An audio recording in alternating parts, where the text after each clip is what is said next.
दोस्तों नमस्कार। अध्ययन अड्डा 24/7 में आपका स्वागत है। आज हम लोग पढ़ेंगे संधि के बारे में। मोस्ट इम्पॉर्टेंट क्वेश्चन है, बस प्रैक्टिस कर रहे हैं हम लोग इस सेशन में। ठीक है, चलिए स्टार्ट करते हैं। अ प्लस ई बराबर ए स्वर संधि के निम्न में से किस भेद को व्यक्त करता है? दीर्घ संधि, वृद्धि संधि, गुण संधि या यण संधि? बताइए कौन से संधि को व्यक्त करता है? तो ये किसका रूल है? ये गुण संधि का है। ठीक है, चलिए अगला देखते हैं। यथार्थ शब्द में निम्नलिखित में से कौन सी संधि प्रयुक्त होती है? दीर्घ संधि, यण संधि, गुण संधि या वृद्धि संधि? तो यथार्थ शब्द में कौन सी संधि प्रयुक्त होती है? यथार्थ शब्द में दीर्घ संधि प्रयुक्त होती है। ठीक है, इसको याद रखिएगा। चलिए अगला देखते हैं। उत प्लस हार के योग से निम्न में से कौन सा शब्द बनेगा? उत्हार, आहार, उदार या उद्धार? उत प्लस हार से कौन सा शब्द बनेगा नया? इसका क्या हो जाएगा? उद्धार बनेगा। ठीक है, चलिए अगला देखते हैं। निरुत्तर शब्द का शुद्ध संधि विच्छेद निम्न में से कौन सा है? बताइए, निरुत्तर शब्द का संधि विच्छेद निम्न में से कौन सा है? निर प्लस उत्तर या निरह प्लस उत्तर या निर प्लस उत्तर या नी प्लस उत्तर? इसका उत्तर क्या हो जाएगा? इसका सही संधि विच्छेद नी प्लस उत्तर। ठीक है, चलिए अगला देखते हैं। स्वागतम शब्द में प्रयुक्त संधि का नाम निम्न में से कौन सा है? बताइए, स्वागतम शब्द में प्रयुक्त संधि का नाम निम्न में से कौन सा है? गुण संधि, दीर्घ संधि, वृद्धि संधि या यण संधि? स्वागतम, ठीक है, जिसमें बीच में बड़े या की मात्रा हो तो क्या हो जाता है उसका? दीर्घ संधि। ठीक है, तो इसका उत्तर क्या हो जाएगा? दीर्घ संधि। चलिए अगला देखते हैं। विश्वामित्र का सही संधि विच्छेद निम्नलिखित में से कौन सा है? बताइए, विश्व प्लस मित्र, विश्वा प्लस मित्र या विश्व प्लस मित्र या विश्व प्लस अमित्र? बताइए, विश्वामित्र का सही संधि विच्छेद क्या हो जाएगा? विश्व प्लस अमित्र। ठीक है, ये विश्वामित्र हो जाएगा। अ प्लस अ मिलेगा तो आ हो जाएगा। ठीक है, चलिए अगला देखते हैं। दयानंद शब्द में निम्नलिखित में से कौन सी संधि प्रयुक्त हुई है? तो दयानंद शब्द में कौन सी संधि है? बताइए, यौन संधि, दीर्घ संधि, गुण संधि या व्यंजन संधि? तो दयानंद में से इसमें देखिएगा आ की मात्रा है बीच में, तो क्या हो जाएगा? दीर्घ संधि। ठीक है, जहाँ बड़े आ की मात्रा बीच में हो उसको आंख बंद करके आप दीर्घ संधि लगाएंगे। चलिए अगला देखते हैं। दो वर्णों के मेल से होने वाले विकार को निम्नलिखित में से क्या कहते हैं? प्रत्यय, समास, संधि या उपसर्ग? तो दो वर्णों के मेल से जो विकार होता है उसको क्या कहते हैं? हम संधि कहते हैं। ठीक है, इसका उत्तर। और जो जहाँ दो शब्दों का मेल होता है उसको क्या कहते हैं? समास कहते हैं। इसका उत्तर संधि हो जाएगा। ठीक है, अगला देखते हैं। वीरोदार्य शब्द का संधि विच्छेद निम्नलिखित में से कौन सा है?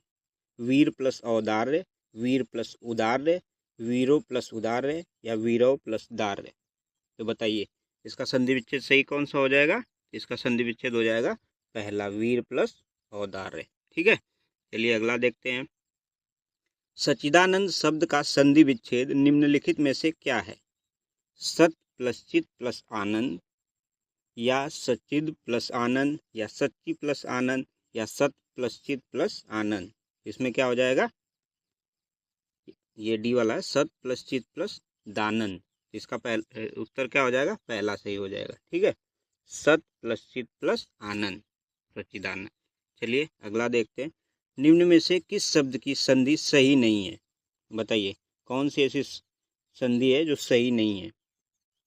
अधि प्लस आदेश बराबर अध्यदेश या अभि प्लस आगत या अधि प्लस अधीन या अभि प्लस अर्थी, अभ्यार्थी, अध्याधीन, अभ्यागत?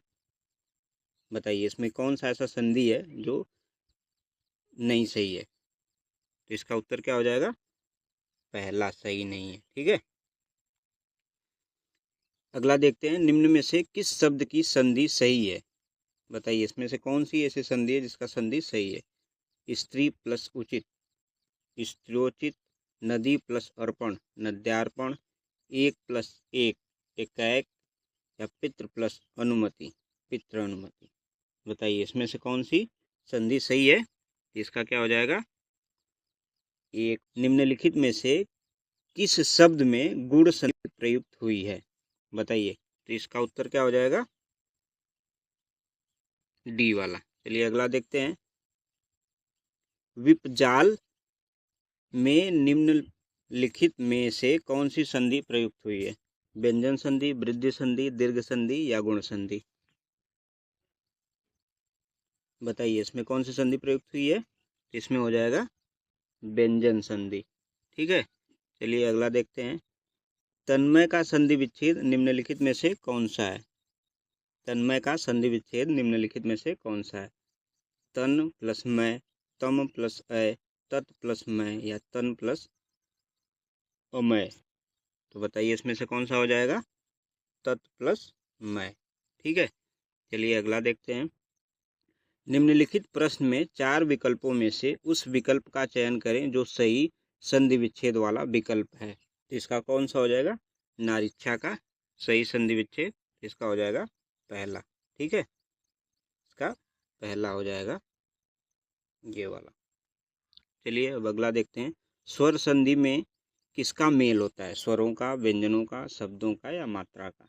बताइए स्वर संधि में किसका मेल होता है?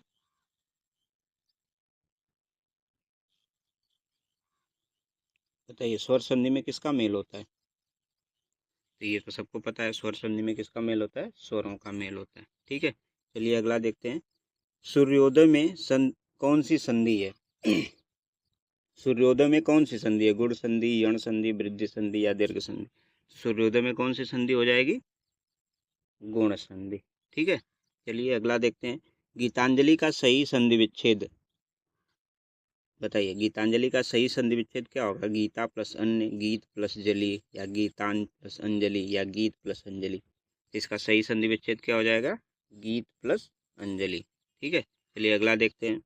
सदानंद का संधि विच्छेद कीजिए। सत प्लस आनंद, सत प्लस आनंद, सद प्लस आनंद या सदा प्लस आनंद? बताइए सदानंद का संधि विच्छेद कौन सा सही होगा? इसका संधि विच्छेद क्या हो जाएगा? सत प्लस आनंद। ठीक है, निम्नलिखित प्रश्न में 4 विकल्पों में से उस विकल्प का चयन करिए जो सही संधि विच्छेद वाला है। तो धर्मात्मा का सही संधि विच्छेद बताना है आपको। तो धर्मात्मा का सही संधि विच्छेद क्या हो जाएगा? धर्म प्लस आत्मा, धर्म प्लस आत्मा, धर्मा प्लस तमा या धर्मा प्लस तमा? बताइए इसमें से कौन सा सही हो जाएगा? धर्म प्लस आत्मा। इसका क्या हो जाएगा? ये वाला। ठीक है, चलिए अगला देखते हैं। अगला बताइए। अभि प्लस उदय की संधि विच्छेद, इसका क्या हो जाएगा? बताइए आप लोग।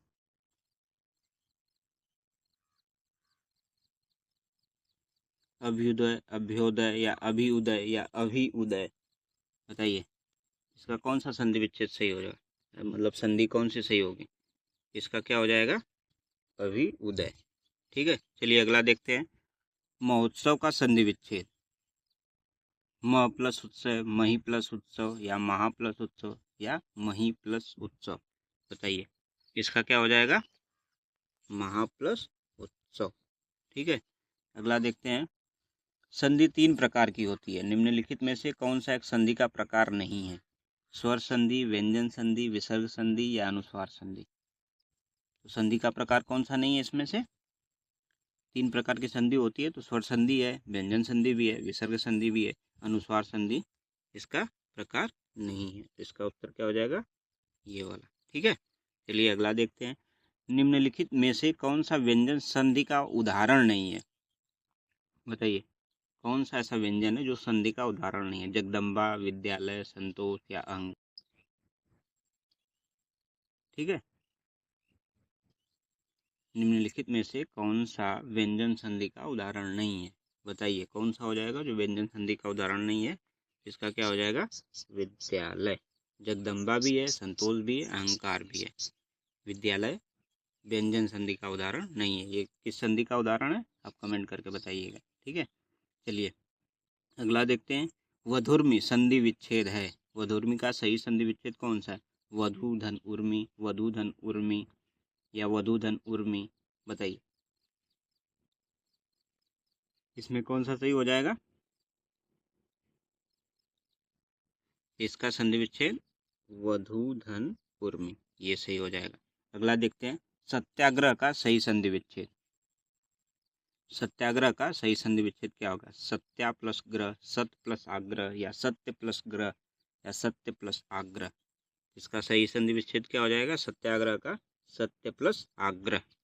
ठीक है, चलिए अगला देखते हैं, दो वर्णों के मेल से होने वाले विकार या परिवर्तन को क्या कहते हैं? संधि कहते हैं, समास कहते हैं, उपसर्ग कहते हैं, प्रत्यय कहते हैं। तो दो वर्णों के मेल से जो विकार उत्पन्न होता है उसको क्या कहते हैं? संधि कहते हैं। ठीक है, अगर यहीं पे लिखता दो शब्दों से के विकार से कौन सा परिवर्तन होता है तो वहां पे समास हो जाता है। ठीक है, अगला क्वेश्चन है, दुस्तर का संधि विच्छेद क्या होगा? बताइए, दुस्तर का संधि विच्छेद क्या हो जाएगा? इसका हो जाएगा दु प्लस तर। प्लो पो प्लस अन किस संधि का उदाहरण है? यण संधि, आयादि संधि, गुण संधि, या वृद्धि संधि? पो प्लस अन किस संधि का उदाहरण है? ये किस संधि का उदाहरण हो जाएगा? आयादि संधि का उदाहरण। ठीक है, अगला देखते हैं, निर्धन में कौन सी संधि है? बताइए, आयादि संधि है, यण संधि है, व्यंजन संधि है, विसर्ग संधि? निर्धन में कौन सी संधि हो जाएगी? विसर्ग संधि। ठीक है, चलिए अगला देखते हैं, नी प्लस कलंक का संधि शब्द कौन सा होगा? बताइए, नी प्लस कलंक का सही संधि शब्द कौन सा होगा?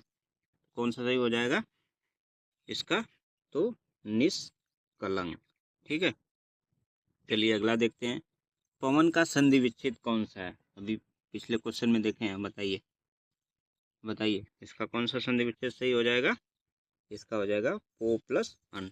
ठीक है, ओ प्लस ओ मिलता है तो क्या हो जाता है?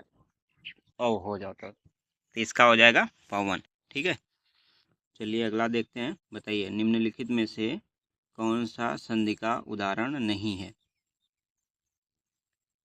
नरेश, सम्राट, नारेंद्र, या देवर्षि? तो निम्नलिखित में से कौन सा संधि का उदाहरण नहीं है? तो क्या हो जाएगा इसका उत्तर? सम्राट, ये संधि का उदाहरण नहीं है।